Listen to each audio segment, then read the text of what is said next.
Gas cylinder अभाव देखा देछि होटेल व्यवसाय अधिक प्रभाव पड़ी। प्रतिदिन होटेल को आवश्यक होता है गैस सिलिंडर। तेबे गैस संकटर विकल्प भावे कोईला को नहीं गंजाम जिला दिगपहंडीर एक होटेल व्यवसायी।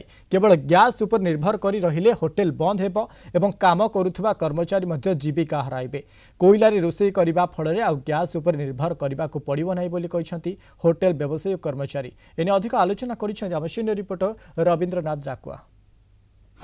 गैस सिलिंडर अभाव जो गत किसी दिन धरी होटेल व्यवसाय रे विशेष प्रभाव पड़ी। अनेक स्थान में देखा बड़ बड़ होटेल गुड़िक बंद होती कर्मचारी वर्तमान से असुविधार सम्मुखीन होती। गंजाम जिला दिगपहंडी अच्छु पुंजिकिया छक अच्छु गोटे होटेल भितर आम अच्छु एवं होटेल सिलिंडर अभाव तार विकल्प चिंता कौन कर संपर्क में पचारि बुझा।